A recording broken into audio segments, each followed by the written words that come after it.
Good morning, everyone. This is Barbara Lilley at the New York State Library. I'll be doing our workshop for you this morning. The first slide that you see is my contact information and also the website address for the Conservation Preservation website. I would strongly urge you to visit the website when you have a chance. It has lots of information about the program. And there's all my contact information if you have any questions about the program or any of our services that we provide. And I believe this webinar will be up on the DHP website, and this PowerPoint is also on the Conservation Preservation Grant Program's website. So it'll be in a lot of different places for you to access later. If you have any questions, I would ask that you put them in the chat. Ask them at any time that you want. And I'll try to answer them as soon as I see them, so that if you have a question about a particular section that we're on, I can answer that for you during that while we're in that section. Okay. So the first thing that always comes up is who's eligible for this program. And really, just about anybody who's a not-for-profit in the state of New York is eligible. Also, but there are a few folks who are not eligible. We don't give grants to religious organizations. And if you have any questions about your eligibility, please check in with me first as soon as possible so that we can make sure that you are eligible. There are the 10 research libraries in the state who receive preservation funding through the state aid program, and they also are not eligible for the, and state agencies are not eligible. Any other questions about that? Really, I'd say give me a call. Sometimes I have to check with other folks in the department if I'm not sure myself. But otherwise, most people are eligible. Oh, here's my not eligible. So, state historic sites, but the SUNYs are eligible except for the 4 SUNY centers, which is Buffalo, Binghamton, Albany, and Stony Brook. Okay. So people often have questions about what we pay for. We pay for some personnel costs. This is usually if you are hiring someone to work on the project. We don't fund regular staff salaries. However, if you work part-time and you're going to increase your hours for the project, those additional hours you could ask for that funding. If you're going to hire someone for the project, you can ask for funds for that as well. Service and consultant contracts. So if you're going to ask someone to create duplicates of photographs or do microfilming, we do fund that. We do fund supplies and equipment for the project, and that includes housing. So if you need new folders and boxes, if you're rehousing maps and or large architectural drawings, we'll also fund the purchase of map cases. If you are working with, say, large folios and you would like to purchase large, oversized shelving, we will fund that. We do not fund preservation surveys anymore because those are available to you through the DHPSNY program. And I hope since you're on this webinar, you're familiar with the DHPSNY program. But they do general preservation surveys, and they also will do some item level surveys for smaller collections, for specific collections. So if you're looking for something like that, you can check out the latest when the new deadline is for the DHPSNY applications. We still do fund environmental surveys, and that is for if you are thinking of doing a project to improve the environmental conditions in which your collections are stored. We do fund the hiring of a specialist to look at that. We would want you to use someone who is qualified to design a system for a museum or a library and archive. So it's not your local HVAC person. And we usually start out with a survey where they come and figure out what kind of system would work best for your building and your collection. So we still fund those. Um, okay, so ineligible expenditures, of course, they're always longer. We don't fund overhead or indirect cost rates, or we don't fund that because this is a small grant program. There's not a lot of money there, so we really ask that. So we've made the decision not to fund that, and we don't really consider that uh, part of your institutional contribution either. We don't fund the acquisition of materials for your collections. We don't fund capital expenditures for building construction or modification unless it's the environmental system for, usually it's for a room where you're storing just the collections because the environment is not one that most people would want to work in. We don't fund any sort of general library or archive expenditures like standard library shelving, physical processing, um, basic disaster planning, microform readers, computer equipment, all that sort of things. John will, I think, talk to you in the next webinar about what DHP funds, and there may be some funding there for you. John will speak to that. He does his webinar.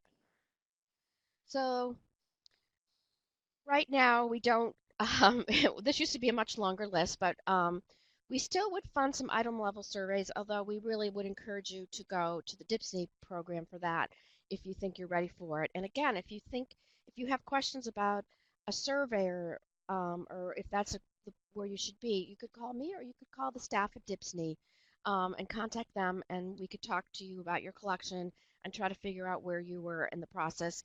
Um, we or they may decide that what you really need is an archival needs assessment first, and then maybe after that you could come in for a preservation survey, and the DHPSNY staff can work with you to kind of figure that out. Um, we don't fund the creation of preservation plans. Those obviously come out um, of the surveys, but this is something that really should be um, a process that your institution goes through in creating a preservation plan. It's not something a consultant can just write for you. They can help you with it maybe, but it's really something that should be sort of a whole group working together in an institution to create a preservation plan.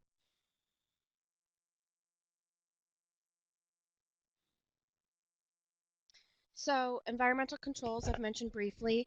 We fund the upgrading of mechanical HVAC systems. We would want you to have that environmental survey first. One of the things that we would like you to do, of course, is uh, to monitor your environment for at least a year and have those readings so that the consultant can see what kind of seasonal fluctuations that you're getting. Um, so, but we do fund these projects. We have funded them in the past.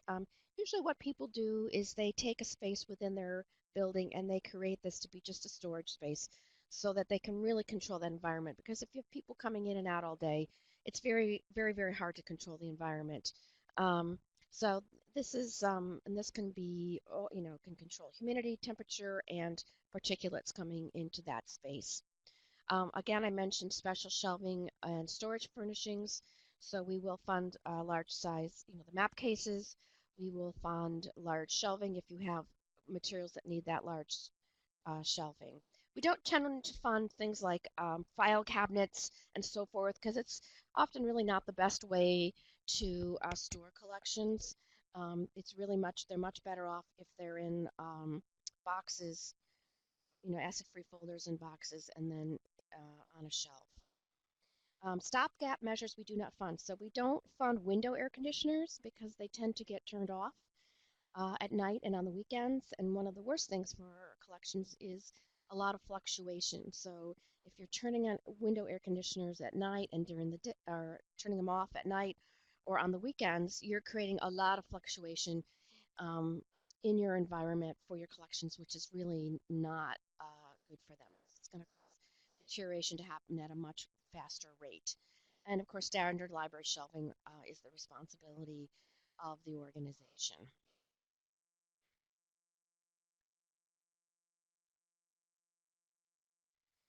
So we still fund microfilming. A lot of people don't like it. I know that people are very really would prefer digitization.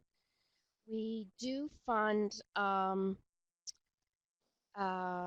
think most microfilmers this day will give you a digital file at the same time as the microfilm. So we do still fund color microforms if you have, say, large posters or maps that have a lot of color and you want to capture that. Color microform is really the way to go, and works very, very well. No questions so far?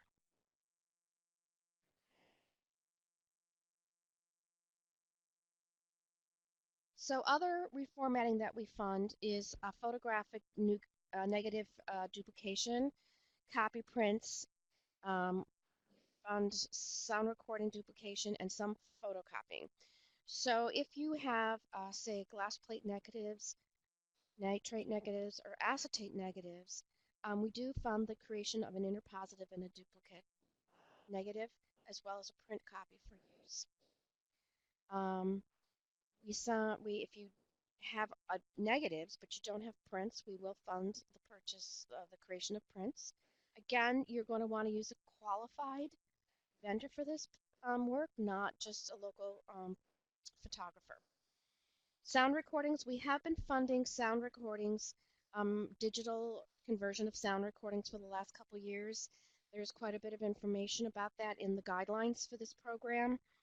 And we are working to get towards maybe funding some digitization of photographs. But at this point, we still don't have a good storage option, and we're really working to get better than what we've been doing so far. So we're kind of on hold on that until we get looking to purchase maybe some cloud storage for these projects. So that's still on hold. We don't otherwise, we don't fund digitization. We don't fund copying of videotapes and cassette tapes. I know those are really, really fragile and not very stable, but again, we're looking at that. And things like photographs and moving images take up a huge amount of storage space. So it's a tough one for us because we know that most institutions don't have the ability to be a digital repository.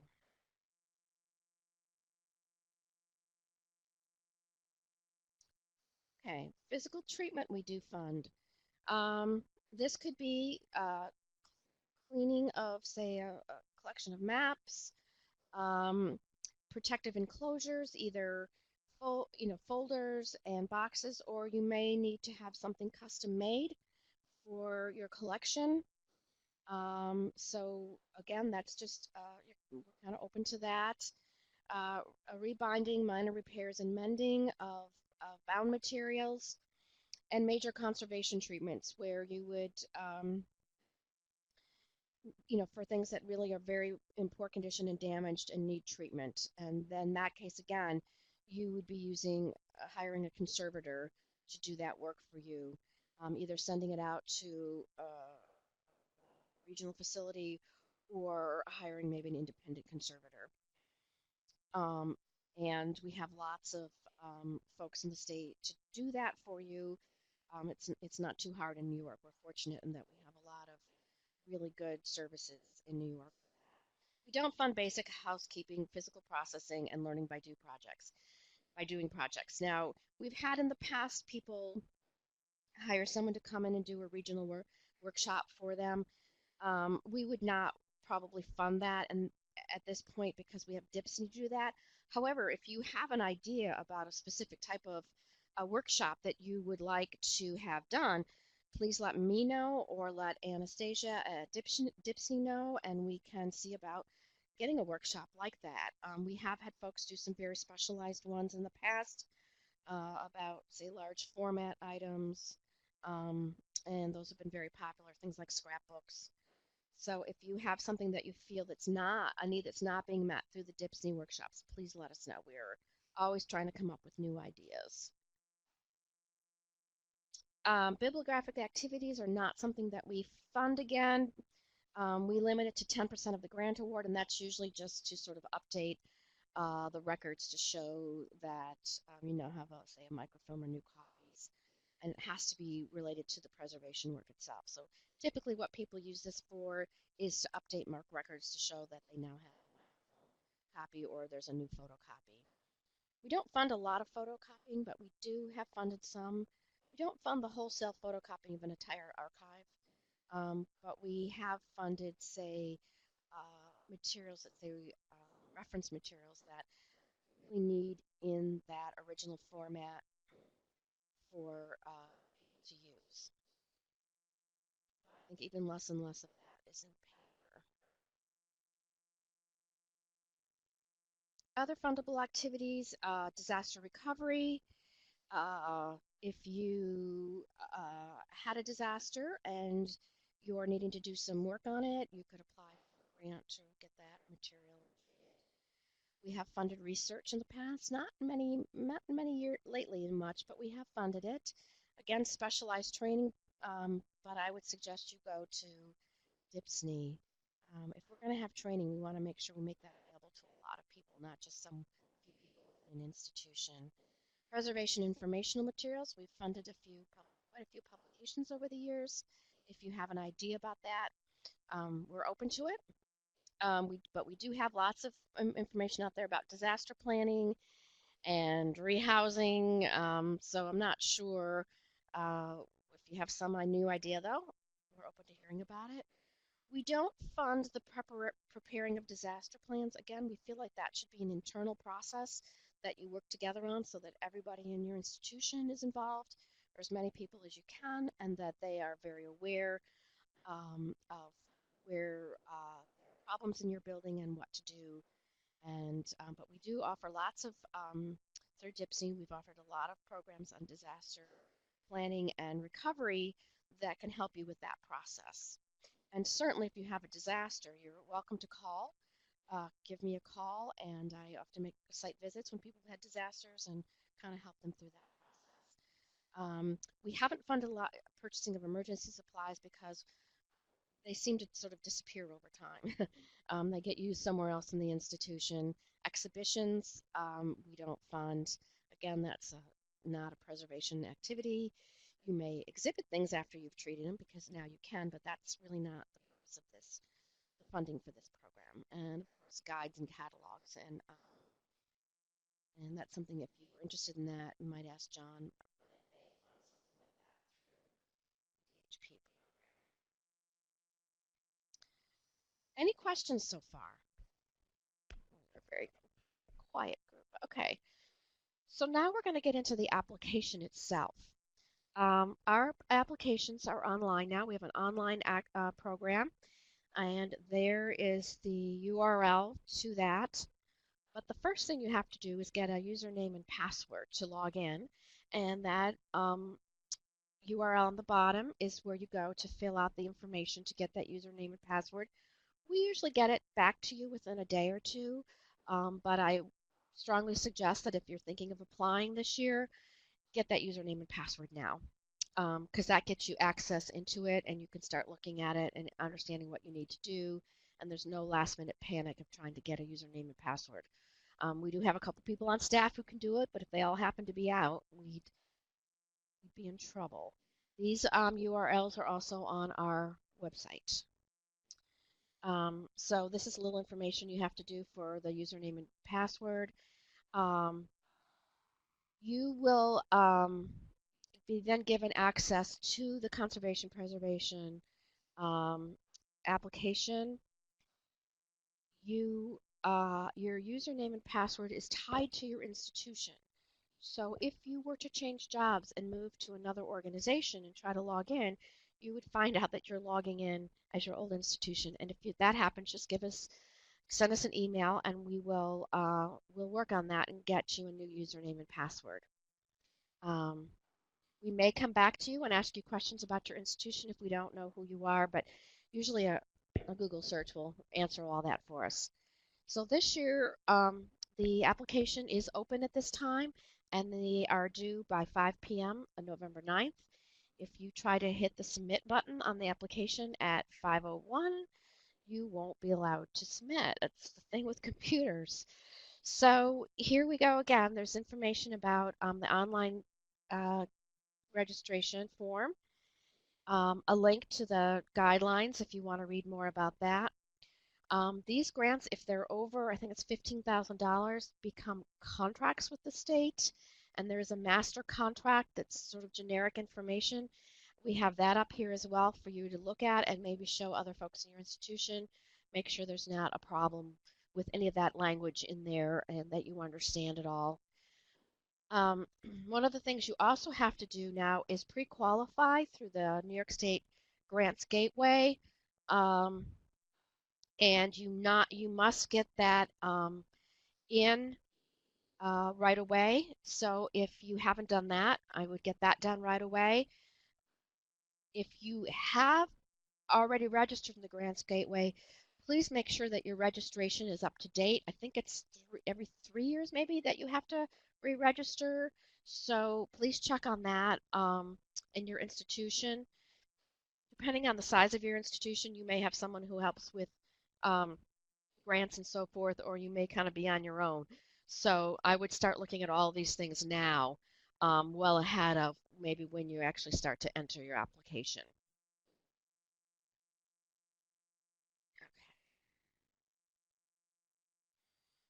We also have something now, any grants that exceed $25,000 a year have to comply with the Minority and Women-Owned Business Enterprise, or commonly known as MWBE.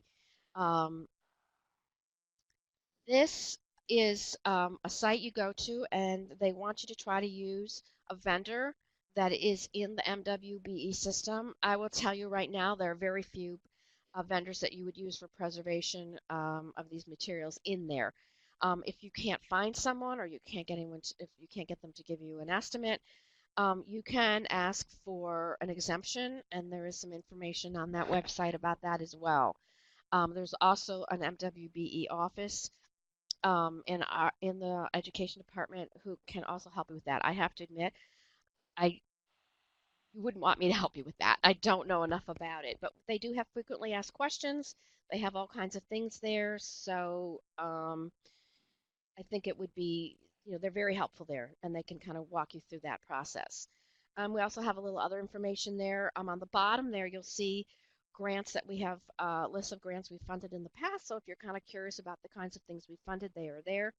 Once you get into the online system, you can also do some reports and see a lot of information about grants we've published in the past, including the name of the project manager. So if you're thinking of doing a similar project, you can contact that person. Hopefully they're still at the institution, and maybe ask them a few questions, ask them about vendors they've used.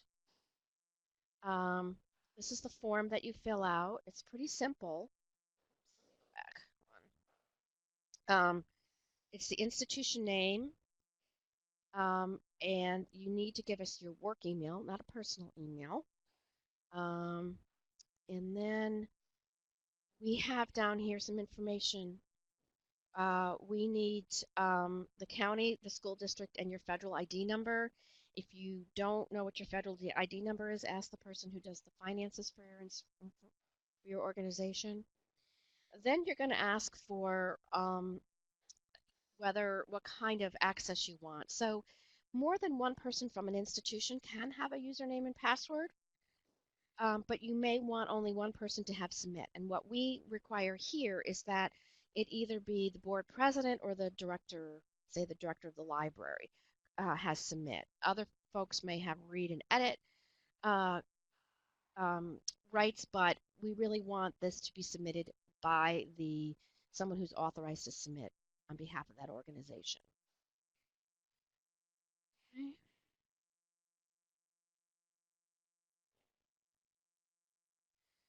So this is what you see when you're logging in to the online application, and you see on the bottom there if you've forgotten your username or your password. These passwords tend to expire every few months. So if you haven't been in since last year, or maybe you hadn't been in since when you originally submitted your application, your password may have expired, and so you're going to have to go in there and get a new password. It's annoying, I know, but that's the way that the state does things. So we're going to stick with that. Um, and Once you get in, you're going to see this. What you see here is the grants, a list of the grants that you can apply for. You're also going to see links to any other activities, um, just to, in case you have questions. Then you're going to, obviously, if you haven't seen the guidelines up there on the upper left, you're going to want to print out or open and save the Word document with the guidelines and read that through very thoroughly so that you understand what it is we fund. You'll also see there a link to create a new application, and you'll also see grants that you may have had in your institution had in the past. The online grant application hasn't been something we've used for the entire history of the program because the program started in 1884, I believe. But we did load the database that has a list of all the grants that we funded previously. We don't have a list of all the grants we didn't fund, unfortunately. Um, so um, I would, um, but this gives you sort of a sense of what you've done. If you were participating with a cooperative grant in the past, you would see that as well here. Um, we've really tried to make this as easy as we can. Let's see if they're going to show you. So yeah, so the next screen shows you that drop-down menu, and it's going to show you all the forms that you need to have for your project and all the forms you're going to need for your final report. So you're going to apply for this grant online, and you're also going to file your final report online. And this is sort of, we have checklists to kind of help you through and make sure you've got everything you need to do. So we'll go through the checklist. So um, you're going to need a cover sheet. The cover sheet is really important to me because when I get all of these applications in, every application is reviewed by 2 outside reviewers and by myself. So I use that little summary there to figure out what kind of a proposal this is. And then I assign that to a reviewer who I believe is qualified to review that type of proposal. So I wouldn't send a project conservation treatment proposal to someone whose background is who's not a conservator, I should say. I would want a conservator to look at that. So you need to have that filled out. Let's just see this. So okay, I'll go back. So then you have a project narrative, and we'll be going through all of these sections in more detail up ahead. Your project budget, your institutional authorization form, which is submitted electronically to us, and then your FS forms. Those are the only documents that have to be printed up and mailed to our office. We need 3 of them, and they must be signed in blue ink. The other thing we're going to ask you to send us is your payee information form. If you're not already in our system, we're going to ask you to fill out that. We ask you to fill it out anyways, and then we check and make sure you're in our system. If you're not, then we'll make sure that you're in the state education's what we call our SED-REF program. You're also not going to need to be in the state fiscal system and have a vendor ID with SFS. And I think somewhere we have a link for that on our website as well. We have the cooperative agreement form. That's if you're going to do a project with another organization. So sometimes people have one institution has part of a collection and another one has the other part. So they go together to preserve that collection together. Then the checklist for the MWBE, we need to know what level of participation you're going to have. And there's links there for your pre-qualification. So there's a lot of little documents you want to probably get started on. And then if you do get your grant award, you do need to file a final report with us. You'll give us a final narrative report and a final budget, final sign-off, and then an FS10Fs, and we'll see those later in the webinar. Again, 3 copies signed in blue ink and mailed to our office. If at some point during your project you need to make a change in some way in your project, please contact me. And if you need to fill out an FS10A form, I'll let you know. But anything that gets changed, you do need prior approval. If you don't, send us some big change at your final report because it may not be accepted. So we have, and also once you, after the review process is done and we make the awards, we will send you an email letting you know if your project was successful or not, your proposal. You can also at that time here review the reviewers, look at the view, I'm sorry, view the reviewers' comments and scores. So if you didn't get funded, it may be something very simple that you forgot to do or left out.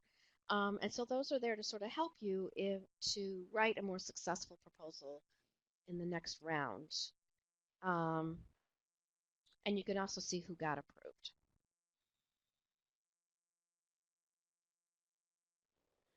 This also allows you to print your application or save it. So if you want to, I would highly suggest that you print or save your application. I do get calls occasionally from people looking for stuff from, say, 10 years ago. If it's on the online system, we might be able to pull it up. We should be able to pull it up. If it's really old, we don't have it anymore. So those files are long gone. And it's just useful if you have a problem. Okay, so we're going to go through the cover sheet now. So when you log in for your institution, a lot of this is going to be filled out for you already if we have it in our system. We link to that, what I refer to as the SEDREF system. When we put you in with your institution, that is linked to that system and it pulls all that in for you. So you want to look at that and make sure it's correct. If there's anything that's changed, then we need that payee form to make those changes. But it's really important that all of this information be correct.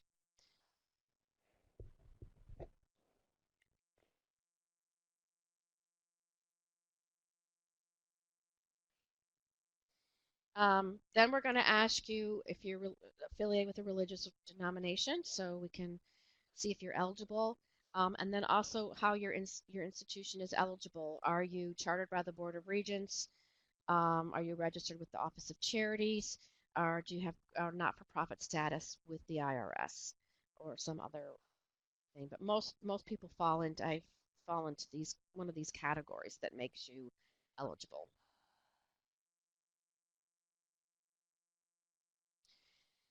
So the next part you're going to do is fill out the project manager's name and title and phone number. The project manager is the person who's really going to be overseeing and working on this project.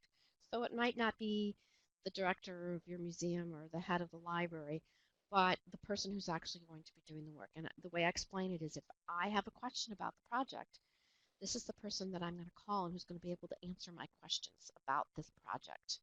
So you want to fill all of this information in. And then you're going to do that brief description. If during the course of the project, or from the time you apply till the end of the project manager changes, you can go into the system and change the project manager's information so that if we need to call someone, the notification about the grant application, whether it was funded or not, goes to the project manager. So sometimes when we go to do that, I send the emails out and we get a non-deliverable message, and then we have to start scrambling. So it's really important that if someone leaves their job and leaves the institution, that information gets updated. And on the bottom is our save button. It's really important you keep saving as you go through here. You can go in and out of this application at any time as you work through it. And I'll show you that what you see here also is that you can copy and paste into this application. So if you have different people working on different parts, you can copy and paste what they send you into the application. And you can see that in that bar there in the description box that you have some options there. We don't have spell check, so please, if you're copying and pasting, use the spell check in Word.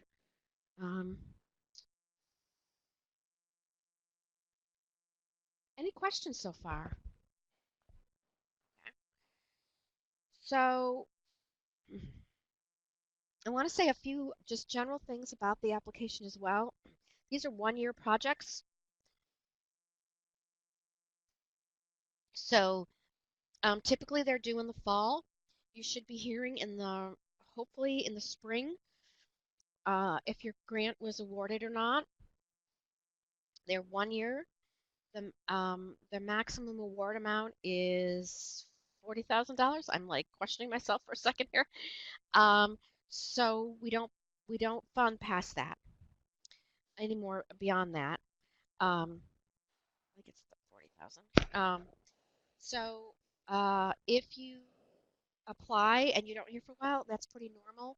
We have a lot of processes that we go through here with having reviewers and then through our own bureaucracy. We also have to wait till the budget is passed, the New York State budget is passed, so that we know how much money we have each year. We never know if we're going to get full funding or not. We haven't in the last few years, so I can get a general idea of what we want to fund, but I won't know for sure until that budget is passed and signed by the governor. So that can cause us delays as well. Um, so we've been working to try to keep this on track for you, but it's tough. Um, so the first thing you're going to do here is talk about the size of your institution's operation. This is really helpful information for myself and the reviewers. A lot of times I don't know the institution, and my reviewers come from all over the United States. So they're not necessarily in New York, and they probably don't know much about you. Now with the internet, they can learn more, but it used to be really that we knew very little about a lot of organizations. This helps us to kind of figure out who you are, your size, what you do. We get applications from very large organizations like the Metropolitan Museum of Art. We also get applications from historical societies that are all volunteer run. So our expectations are going to be a little bit different. We're going to and it helps us put into context sort of what we think you're capable of achieving in a one-year project. So we're going to ask you about the size of your institution's budget.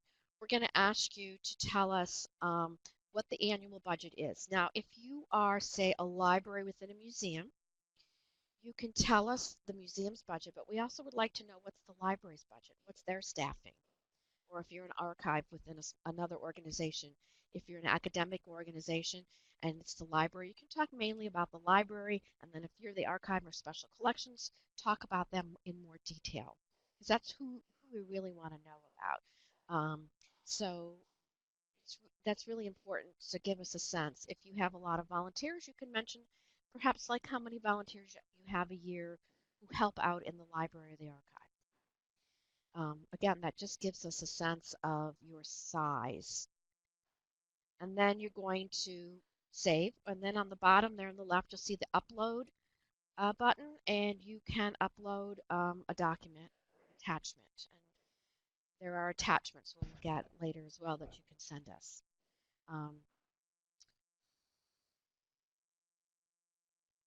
so on the left there, you see all the links to the different parts of the narrative, so you can kind of go through them, or if you save and close out, you come back in, you can just click on the section where you left off last.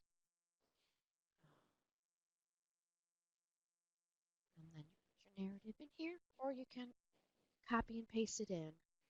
And again, save, save, save, save. So you're going to tell us here, sorry, I'm going backwards. Again, your annual budget, what you've got, and your number of staff.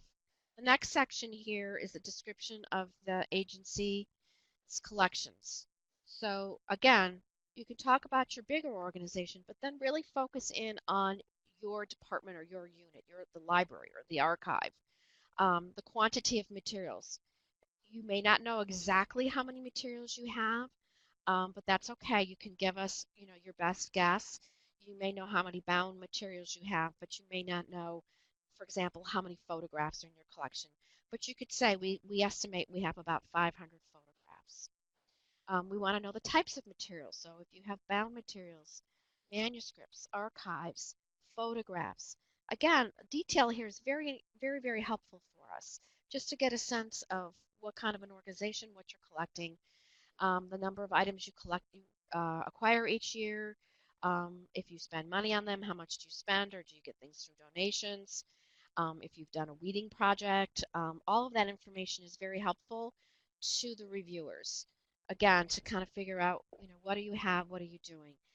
Um, then we want to know, I should say also here, if you're talking here about you want to have, say, rehouse some photographs, um, then you should try to really get into details. Do you have glass plate negatives? How many? That's what you're rehousing. Because now you're gonna have to do a budget, so you need to have some sense of what you're going to do here, what you have. Institutional commitment to preservation.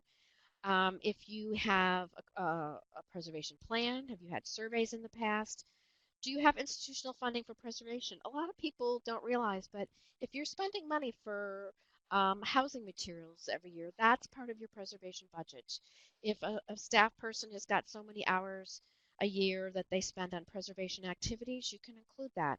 So it's not like you have to have this huge budget. We just want to get a sense of what is sort of your institution's commitment to preservation. If you have an endowment or perhaps someone has given a donation for preservation, you can mention all of that. If you've applied for other grants and you have funding from other sources, that's also useful information. Environmental controls in which the materials will be stored. So do you have environmental controls? Do you have heating and air conditioning? Or maybe you just have heating and no air conditioning. Um, do you monitor that? Do you have a sense of what the temperature and humidity is? This is where we really want specifics and details. Sometimes people put in here, we have environmental controls that meet the standards. That's not really a helpful piece of information. It would be more helpful if you said that our temperatures range between 68 and 72 throughout the year, and our humidity is between these areas, because we've been monitoring it, and we know that. If you just have regular heating and air conditioning and you really don't know because you haven't done that yet, just that's fine. You can say that. If again you're thinking of, oh, we really want to start monitoring this, we're thinking of working on improving the space, you can say that as well. That's very helpful. It may be coming down the road, but it's something you're planning long term. Again, do you have a written disaster plan? You really, really, really should have a written disaster plan. They're not that hard to do. There are lots of resources. D-Plan at the Northeast Document Center, at Northeast Document Conservation Center, nadcc.org, has D-Plan, which is an online um, way, it's sort of disaster planning what do I say, app, and they have D-Plan Lite for smaller organizations. There are lots and lots of information. You may have created some disaster supplies somewhere in your building. You may have mutual assistance agreements with organizations nearby where you can help each other out. You may have been to some disaster, hopefully it's one of our disaster workshops, and you can mention that as well. Then we'd like to know what security arrangements that you have in your building. So for your collection, so you may have very different ones for your collection as opposed to the larger organization. Um, you should be able to tell us, who has access to the collection, when. Um, do you have alarms? Do you have good locks? Do you make users leave all their materials outside of the reading room? Do you check staff? We really like to, it's not just users who can steal collections, it can also be staff or volunteers. How do you make sure that doesn't happen as well? So again, there's lots of information out there and on our DHPSNY website about that. We want to make sure people aren't mutilating or taking parts, stealing pages out of collections. Um, and there's again, a lot of information that can help you with that. Then we're asking you to talk about any regional or cooperative projects that your activities that you're involved in. You may have attend, 3 hours. Maybe they have a preservation group that meets a couple times a year to discuss topics. You may share databases with others. You may share facilities. If there are any regional preservation activities, maybe you've taken part in those. Again, how are you sort of working within your community to share what you know and preserve your collections? Um, and then another part of this, of course, is accessibility. We'd like to know that people can actually use your and see your collection. So what are the hours you're open, the number of patrons? And this goes back to the very first part of your application, where if you're a very small organization, we're not going to expect you to be open 50 hours a week. But we do want to see that you're open, even if it's only by appointment. Number of patrons, this can be people who walk through your door, email you, fax you, however your patrons reach out to you is fine. And then the number of items loaned or used on site, or maybe you make photocopies for folks to send to them. Maybe you have some cooperative agreements with other organizations to share materials. Um, but again, all this information that you've told us up to now is really, this is all sort of you're introducing yourself to myself and the reviewers and getting a sense of who you are and what we expect from you here um, is based on a lot of that information you've given us. Cataloging or arrangement, people get very stressed about this, and I have to say I've never visited an institution that had everything cataloged and all their archives arranged and described. But what do how are you working forward? Are you cataloging and doing things according to professional standards? Are you contributing to any regional or national databases? And using the standard bibliographic resources. That's really what we want to see here, so that if users can find your collection. Um, for this program, you must own the collections that are part of this project, or they must be sort of permanent uh, deposit with you. If you don't, so if all you have to say here in this section is, we own this collection, it is owned by the museum, it is owned by the college, and you're good to go. One sentence, the easiest part of the application, hopefully. That's all we need to know, because we can't give state funds to collections that are owned by an individual who then may take them back from the organization. And I have had folks apply for things like that, where someone put them on deposit with an organization, but they weren't really committed to making to transferring ownership. So we don't want them to then get treated and then they're taken back by their owner, and we've used state funds for that. Okay. Any questions? Okay. Um, this is the section of the one of the sections of the application that is really, really important, and it has the most points attached to it. It is talking about the research value of your materials to be preserved.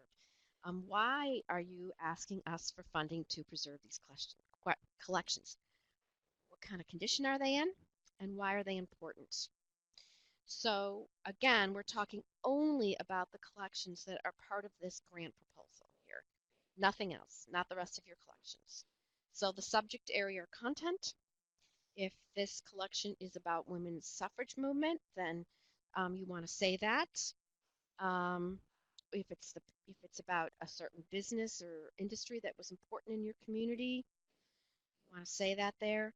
The format that you have, are they books, manuscripts, photos, maps, etc.? What format are they in? How many do you have? And here you do need to be a little more specific and have a better sense of how many do you own? Sometimes you may have 600 photographs, but you think about 100 of them are duplicates, or so many linear feet of an archive. But you really need to have a sense here of how many that you have. And then their condition. A lot of people forget to tell us what condition they're in, which is odd, because there's got to be a reason why you're asking for a grant usually. Are they brittle? Are they torn? Are they dirty? Are the bindings falling apart? Is the photograph, are some of the negatives, are they showing signs of deterioration? Do they smell like vinegar? What's going on? Is there channeling in the negative? Um, all of that is really important for us to get a sense of why you're asking for this project, and it also gets down to the plan of work later on of what you're proposing to do to preserve the collection. So a lot of detail here is great. The type of research for what materials are likely to be used. A lot of materials are used in many different ways. We can't always predict, but if you have an idea or if they've been used in the past, how were they used, for what purposes? There's significance of the materials for research. And again, assume that the reviewers know nothing about this company or this person or whatever that you're talking about. Sometimes people are very enthusiastic about their collections and they assume that everybody knows who this person is or this company was, and they don't. So again, why is this collection important to your institution? If you have a collection about the Erie Canal, that's a big part of New York State history. But if it's about a person, how are they important? Why did you collect this person's papers? And again, what's their interest? There's some short-term or maybe long-term interest in these things. Are they just a local interest, or they have regional, national, or international interest? And you may be able to say we've had requests from 3 people who lived outside the United States who were interested in this collection. We are mainly interested in the informational value of the collection. That's the most important thing. What is the information that they contain, and why is that important? We don't really care if you've had them appraised and they're worth a lot of money, because that's a different kind of value than research value. Obviously, if you know that they're very valuable, you can say that, but really what we want to know is what's the research value? How are people going to use these? If there are similar collections elsewhere, you can mention those. And then how do they fit into your institutional priorities? So hopefully you've had a survey and you have some sort of plan that you're working through, and now you're at this that you're focusing on this very specific collection. So you may have already done some preservation projects in the past, and this is what you're really want to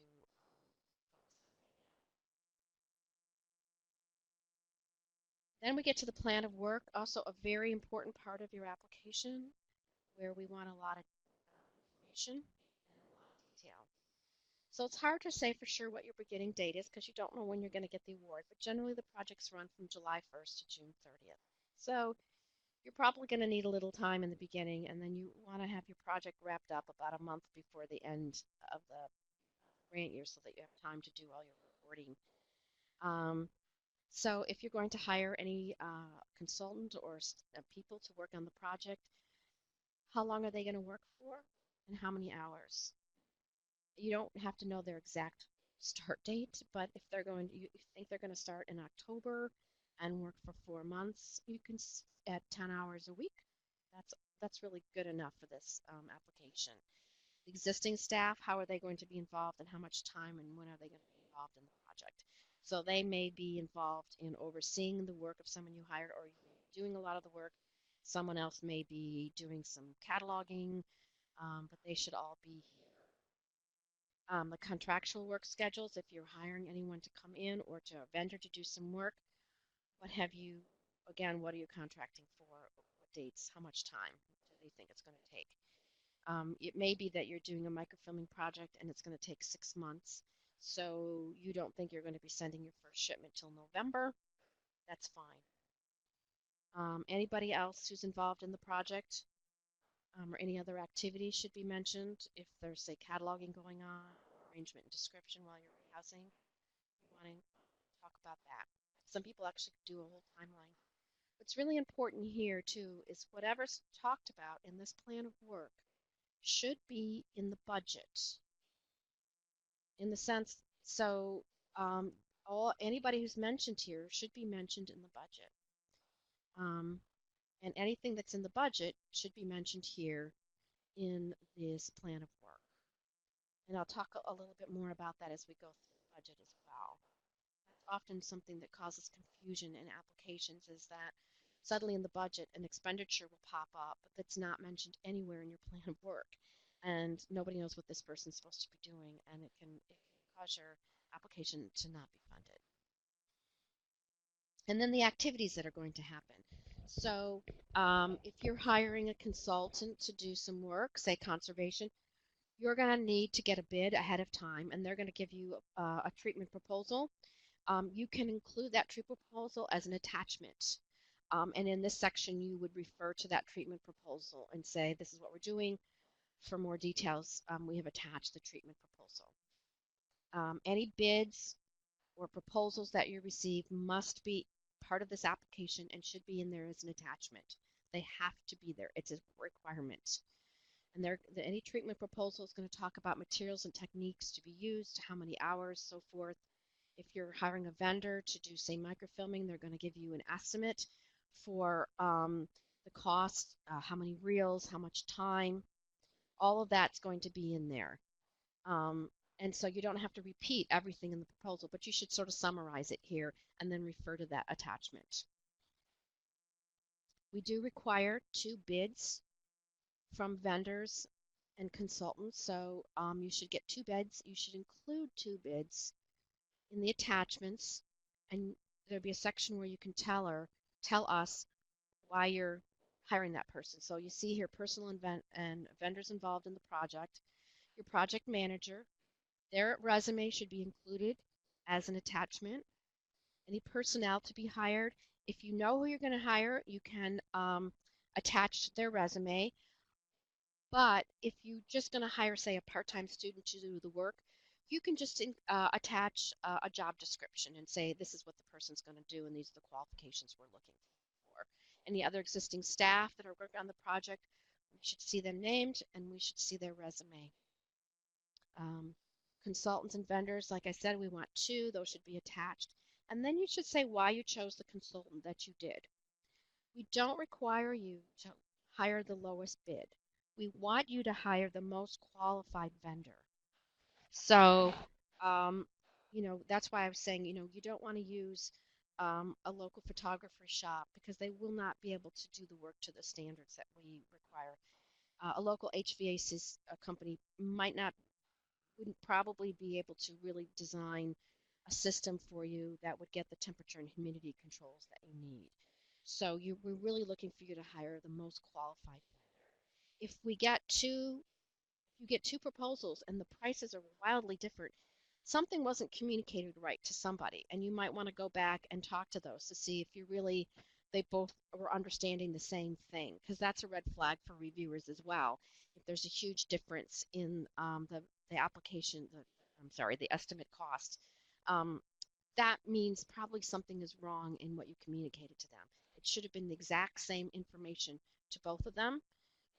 They could have come at the same day. You could talk to them, or what you send out to them should be exactly the same so that they both have the same understanding of what you're asking them to do. Otherwise, it's going to look it's going to raise a really big red flag. We do require an institutional contribution to the project. It depends on the type of project, and that is outlined in the guidelines.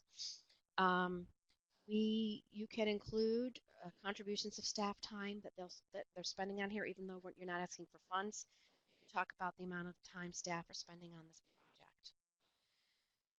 project. And then if you're contributing any sort of financial contribution beyond the staff time, financial part of it, you can include that as well. So maybe the vendor's cost was more than $40,000, and you're going to pick up the extra, say it was $42,000, and you're going to pick up that $42,000. That's fine. So what we're looking for here really is this a project you're capable of doing in the time frame in which you have to do it with qualified people to do the project? Is this really a project that can be successfully completed? So one of the things I say, sometimes people get, say, a preservation survey done, and it has a whole list of different projects to do, and they want to do them all at once. You really want to stick with one project. You want to, say, deal with your photographs first, or rehouse your paper collections first. You want to, even if say your archive was so huge that you didn't think you could do it all in 1 year, that's fine. Figure out what you can do, say, in 6 months for the first year. Get a sense of how much time it really does take you to do this project. and because you have to order supplies, you may have to hire someone. There are a lot of activities in that timeline, can help you sort of figure out all of those activities that have to happen in order for your project to be a success. And we really want you to be able to do something realistically. If you try to take on too much, you won't be able to finish it on time. You'll be very stressed out, you'll be rushed, and you may end up, not being able to get all of the money that you actually applied for. So really don't be kind to yourself. Um, don't take on too much. So this, again, is the sort of list of documents and things we need: bids, resumes, institutional forms, um, the final report sign off. If you're doing a treatment project and you want to include some before photographs, that is great. Those are wonderful. Um, oh, I'm running a little over, so I'm going to speed up my talk. But you want to include all of those materials. Um, and it's very easy to upload these documents. Piece of cake. I've never had anyone have a problem, but if you do, give us a call. The budget. This is really important. So you're going to have 3 columns: the total amount for the project, your institutional contribution, and your grant request. So you're going to be able to add, as you see it in the upper left hand, we have the cost broken down by personnel services, employee benefits, contracted services, supplies, materials, and travel. You have in here the parts where you're saying how much is you're putting into the project and how much you're asking us for. And it's going to total all of that up for you on the bottom there. So here's what it looks like then. You put down the person's name, their title, their salary and wage, their FTE hours total, and then what they're going to spend on the project, and then what you're contributing, your institutional. The amount requested is what you're asking the state to give you. So you may not fill out, for the people who are working on the project who are part of your institutional contribution, they go there. And then you have a save button on the bottom, so you can save that as you go through. And it's filled out like this, and it's important because when you get to do your final report, you can't see the column here, but there's another. Oh yes, it is. I'm sorry. It's expenses submitted. You'll fill that out for your final report. So what you ask for should be very close to what you fill out for your final report. Let me see how it's filled out. And then it's totaled on the bottom. So you do that for each part of the application. So if there are benefits attached to this person, you're going to include those. And it does some of the math is done for you here. One of the things we notice is people have real trouble with the math. So as much as we could, we do that for you. And you see that amount requested. That's going to keep adding up, and that's going to add up to your total award. A consultant, you're going to have some information here, and then you're going to attach their bid and the bottom. I mean, for attachments, but you see this here. Again, if you have questions on how to fill this out, just give us a call and we'll help you. It's really helpful if you're ordering supplies, if you give us either the web page or the page of the catalog or something if we're not sure what it is you're asking for, or you can include that as an attachment, just so we have a sense of what it is you're purchasing. So these are this is your institutional authorization. You then sign these and then you'll attach it. So you'll have to scan it and attach it to your application. And the very, very important submit button. A lot of times people forget to hit that button. So please make sure, and you can always log back in and see if it's showing up as submitted, I think, for you. So you really want to make sure that you've got all of that done. If you do something like ask for more money than we actually, above the total amount, you'll get an error message. There are some error messages that you will get.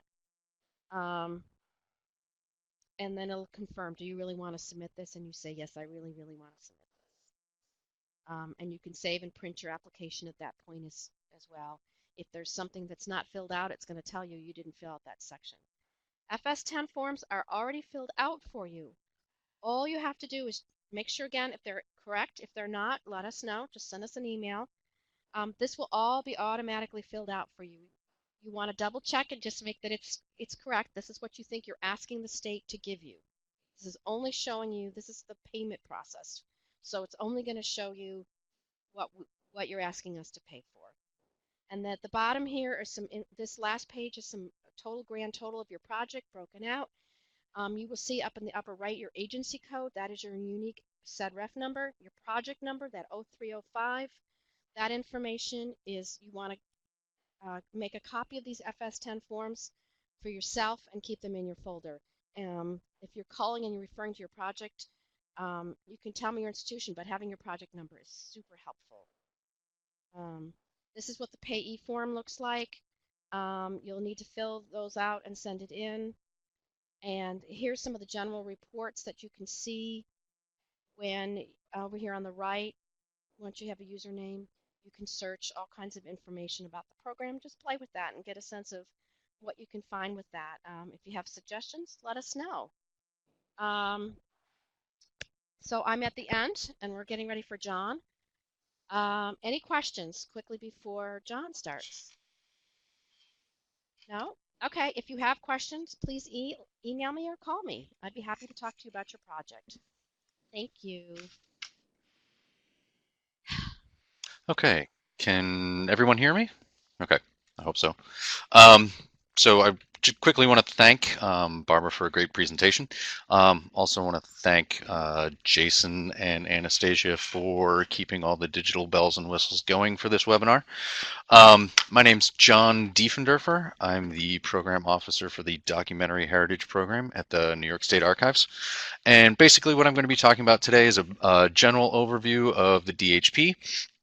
Give you a program overview, discuss eligibility, the project types, the types of projects we fund, the topical priorities for those projects. I'm going to do a very brief overview of the application process, and then some general tips for success. But before we get started, I kind of want to zoom out a little bit and talk about grants in the big picture, and talk about grants in general. Grants in general can be powerful generators for an organization. They can bring energy, change, innovation, advancement, visibility, and credibility to your organization. The application process can really stretch your mind. You've got to make an argument here about why your project's important. So it's a bit of storytelling, a bit of spin, a bit of salesmanship, all of which can be really challenging and make you really think about the way you're doing what you're doing. Managing grants is an amazing hands-on lesson in planning, human resources, budgeting, evaluation, and reporting. And of course, there's costs associated with that, both in terms of time and occasionally resources. And there's some schools of thought that say that these costs neutralize the value. But I'm a firm believer that there's intangible, incalculable benefits like visibility and credibility that sort of outweigh these short-term costs. Okay, zooming back in, I'll get off my soapbox, talk a little bit about the DHP in particular. Documentary Heritage Program grants were established in 1988 as part of the New York State Archives to identify, collect, arrange, describe, and make available important records relating to groups and topics traditionally underrepresented in the state's historical record. The program provides grants to not-for-profit community organizations, archives, libraries, historical societies, and similar institutions in New York State. Generally, the kinds of organizations that are not eligible are local, state and local government, as well as for-profit archives. So larger corporate archives that are for-profit are not eligible for funding. And basically what we do is we fund work with historical records. So that does not include artifacts or published materials, including newspapers, books, 3D objects, those kind of materials. And last but not least, in order to be eligible for the grant, you need to be open to the public. You need to provide access to the materials in your collections. The grant awards range from $1,000 to $25,000. As with the Conservation Preservation Program, there is an institutional match required, and that differs depending on the type of project you're undertaking. Um, we have a maximum available amount of $92,000 annually, so we're not able to give out a ton of grants. We sort of think of this, the DHP, as sort of a small but mighty grant program. If you're considering applying, again, I can encourage you to contact me. I'll give you my email and phone number several times during the presentation, but so here's the first one. My email is dhs@nysed.gov, and my phone number is 518-474-3229. So even if you have an inkling of an idea to apply, get in touch. Happy to hear what you're working on and offer some suggestions. Our grant guidelines. The 2019-2020 grant guidelines will be available in the near future on our website. They're currently being approved by the state comptroller and office budget, et cetera, et cetera. The guidelines, these are really your best resource for preparing an application for a DHP grant. They will walk you through the application process and the kinds of informations we're looking for, as well as give you a sense of what reviewers are looking for as they evaluate your application. Additional information is available in our frequently asked questions on our website. These questions are based on questions that past applicants have asked that aren't included necessarily in the grant guidelines. And these may answer all of your questions, some of your questions, none of your questions. If not, don't hesitate to email or call me. I know it's sort of a tired cliche, but there really are no stupid questions. And I'm happy to discuss anything any concerns or questions you might have. So the kinds of projects the DHP funds, again, these projects really are aimed at improving access to historical records. The two types of projects are arrangement and description and documentation projects. So arrangement and description is the process used to gain physical and intellectual control over materials held in your repository. Arrangement is the process of organizing materials with respect to their provenance and original order to protect their context and to achieve physical and/or intellectual control over the materials. Description is the creation of an accurate representation of a unit of archival material by the process of capturing, collating, analyzing, and organizing information that serves to identify archival material and explain the context and record systems that produced it. The objective of archival description is the creation of access tools or finding aids that assist users with discovering desired records. Basically, it's processing. And these are basically processing grants, but they're processing with the goal of improving access to materials that would otherwise be inaccessible to researchers. Basically, what we fund in these types of projects is staffing, supplies, and equipment necessary to arrange these materials, create a finding aid, and make that finding aid available online. Documentation projects. These projects identify and collect unique original source material about the people, groups, events, and/or political and economic conditions in New York and make these materials accessible to all. There's usually a three-phase process to doing documentation projects. These phases are usually broken down into year-long projects, so you can apply 3 times to get funding for each phase of these projects. The first phase is the planning phase, where you define the chosen topic, sort of its scope, limits, components, historical context, basically what's the thing you're trying to document here. You identify and initiate relationships with key individuals and stakeholder groups that are involved in this topic or event, and you develop a contact list as well as a survey instrument to gather significant details about the groups of records held by these individuals and organizations. Basically, this phase you're building relationships with record holders and develop a plan for finding out exactly what they hold that might document the topic at hand. The second phase is surveying records. This is when you circulate your survey instrument, collect information about the records that are held by these various organizations, and then develop basic brief descriptions of the records in these collections. This is also a time when you start to foster relationships between the donors of the records and an appropriate repository in New York State where records might end up. Finally, phase 3 is the collecting phase, and this is when you really work with each donor and an appropriate repository to make sure those materials are preserved and available for long-term research use and documentation of that particular topic or event. That includes negotiating terms of a deed of gift, planning for the physical transfer, and making electronic versions of the descriptive materials available online.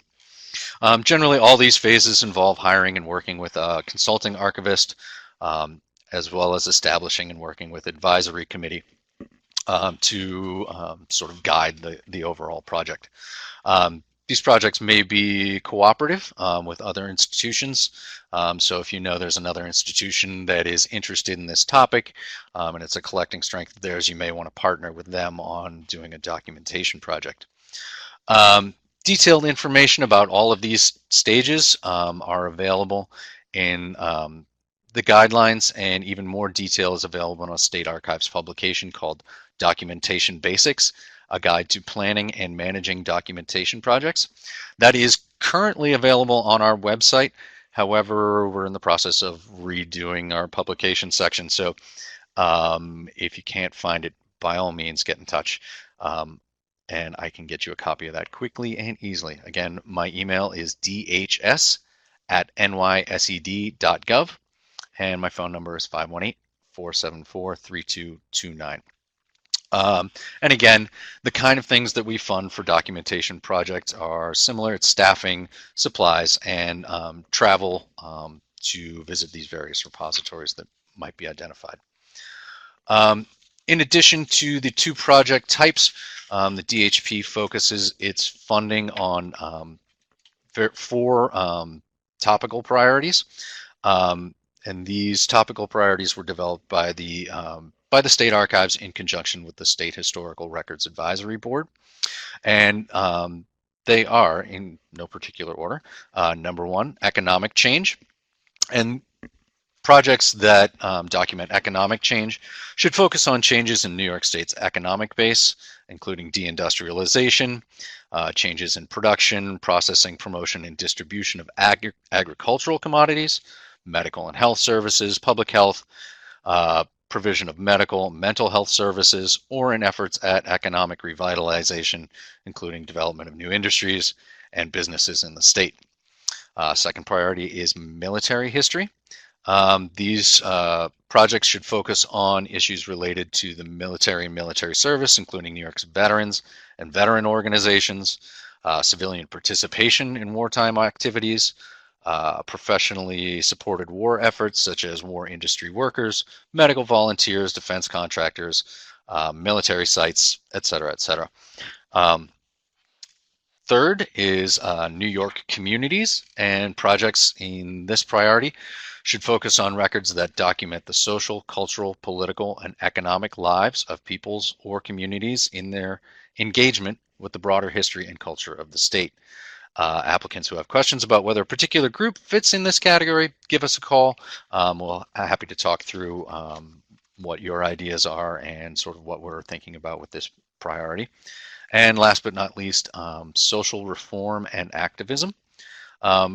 These projects should focus primarily on the records of individuals, organizations, and activities that address issues such as civil rights and discrimination, environmental affairs, war and peace, reproductive rights, public safety, welfare reform, animal rights, trade and globalization.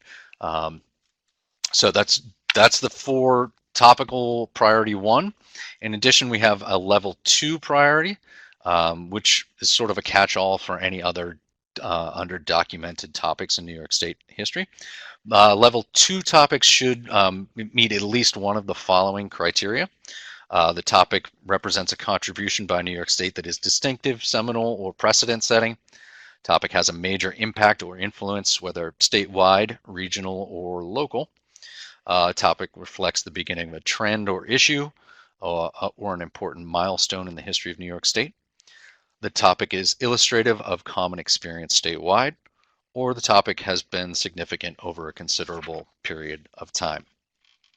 Now that you have given you a sense here of the sort of general overview of the types of projects we fund and the topical priorities, I'll walk you through a little bit of the nuts and bolts of applying. For starters, like the CP grants, we require that you pre-qualify. New York State has implemented a statewide pre-qualification requirement for not-for-profit organizations applying for grants. In order to be eligible to apply, all grant applicants are required to pre-qualify using the New York State Grants Gateway. Grants Gateway, and there's a link to this both on our online application and our webpage, so you can get that process started as soon as possible. The pre-qualification registration process requests information about an organization's capacity, legal compliance, and integrity. The process can take a couple of weeks to complete, so I encourage you, if you're considering applying, to get this process started as soon as possible.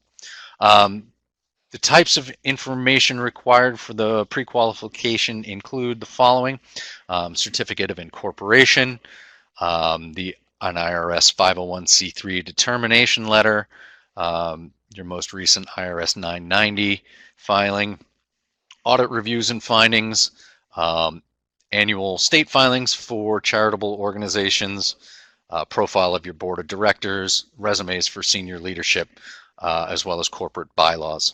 And there's also approximately 30 plus questions about the governance and operation of your organization. Essentially, this is just to make sure that you are a genuine and viable organization in New York State. Like the CP grants, we have an online application system. And the URL for that is available here, as well as on our webpage. It will take you directly to the online application. You just need to create a username and account. Our accounts are linked to an individual, not an organization, so we don't have any of the complexity of managing that relationship. The application itself is a combination of online forms and uploads, including the project narrative, resumes, your mission statement, etc. The project budget and sort of application cover sheet will be online forms that you'll complete, similar to what you saw for the CP grants. Much like the CP grants, we still have a couple of forms that do need to be printed out and signed in blue ink, including the payee information form, budget forms, and the application cover sheet. And these not only need to be printed out and mailed to us, but they need to be postmarked by the application deadline. So simply submitting the online application is not enough. We need to see a postmark that those printed forms are mailed by the application deadline as well. The application itself includes like I said, a cover sheet. This collects basic information about your organization and the project you're undertaking, as well as basic information about the project manager, so that we'll be able to get in touch with you about reporting or any questions we might have about your grant. And the payee information form, again, this is required by New York State in order for you all to get paid. So that's an important one to fill out and get to us with your application. The budget is, again, it's an online form, and it includes both the cost share or institutional contribution and the amount of funds you're requesting. And it's, again, a several column form. You just complete that We require an institutional match for arrangement and description projects. It's a 50% institutional match. For documentation projects, it is a 20% institutional match. The application also includes your narrative, and this is really sort of the meat and potatoes of your application form. It includes the project description. This will include your description of the records that you're planning to either survey or arrange and describe, the topical priority that these records fit into, and we require that you limit it to one topical priority, as well as a description of the need for the project. Why is this important for your organization to undertake at this point? The narrative also has a section on outcomes and evaluation. So this is basically where you're going to tell us about what you intend to produce and how you plan to measure your successes as the project goes forward. There's a section on implementation, and this includes your work plan and personnel. And if you intend to hire a consultant or a project archivist or something like that, we don't need you to have their resume in place, but you can provide us with a job description or a resume if you have somebody already lined up. And finally, a statement about organizational capacity. This is really about a statement of your need and the long-term sustainability of the project. For example, can it continue without grant funding once the grant cycle is over? And can you commit to providing access to these records as well as access to the grant products, be that finding aids or survey data, etc. A few tips for success when you're getting started. Do your homework. Identify the issues or issues involved, particularly the topical priorities. What's the situation you want to address with your grant? Identify why do you need it now? What is it going to cost? The archival procedures to be used, and this is really an important part of the application process, is to identify archival standards and best practices that you're going to be using, particularly with arrangement and description projects.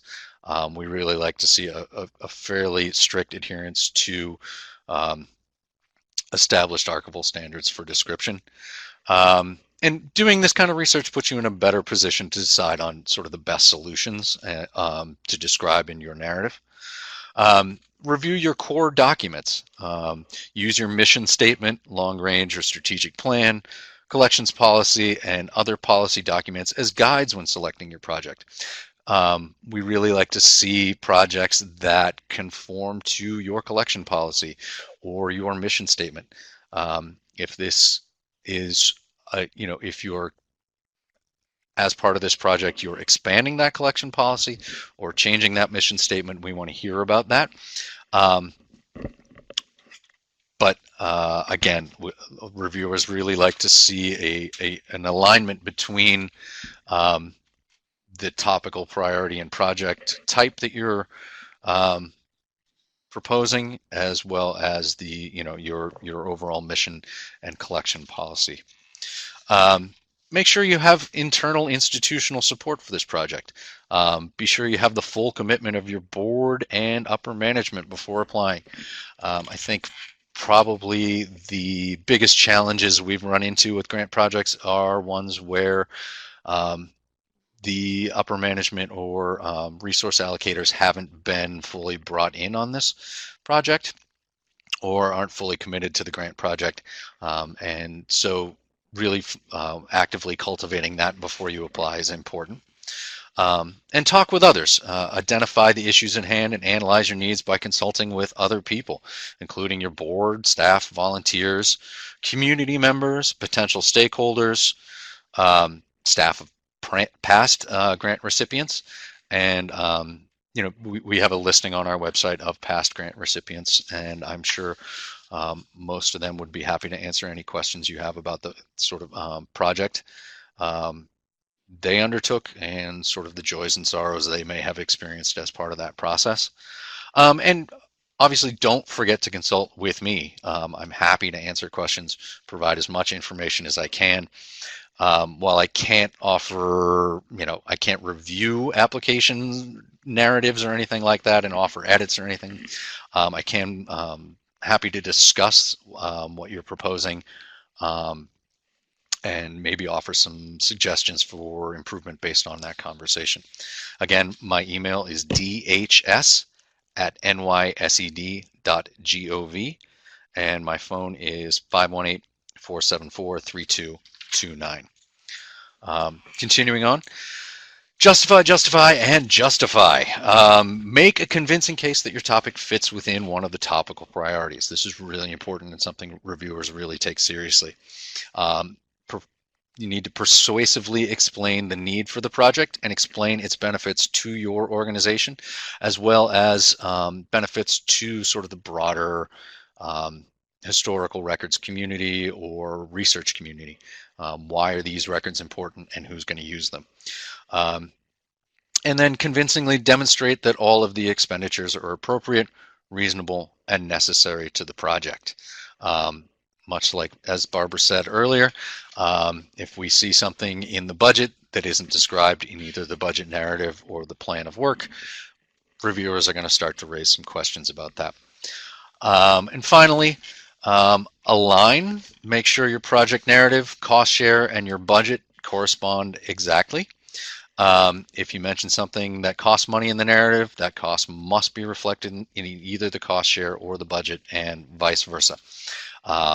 As I said, don't hesitate to contact me with any questions you might have about applying for these DHP grants.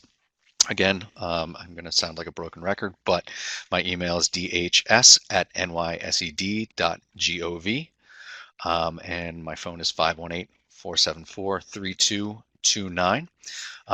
So I guess at this point, that's sort of the broad overview of what the DHP is and the kind of projects we fund.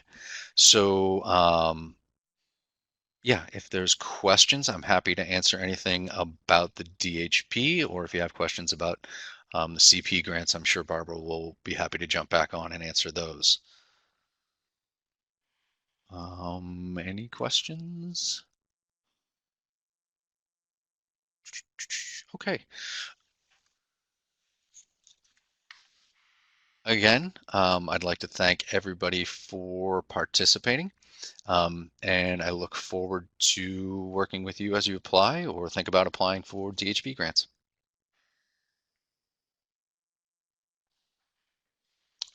And last but not least, if you have questions, again, you can either contact me or contact DHPSNY staff. Their information is available on this slide. And you can connect with us on a wide array of social media platforms, including Facebook, Instagram, and Twitter. So we look forward to hearing from you, and any feedback you might have is more than welcome. So by all means, get in touch. Again, if there's any questions about either DHP grants or the CP grants, you can enter those in the chat box, and we'll do our best to get you answers for those.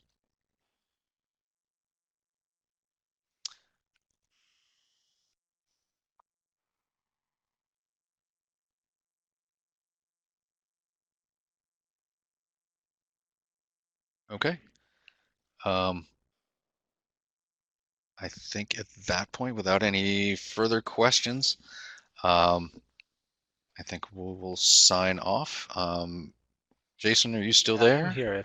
If there are no questions and we want to wrap up, that's fine. Okay. All right. Thanks, everybody. All right. Thanks again, everyone. And look forward to hearing from you all.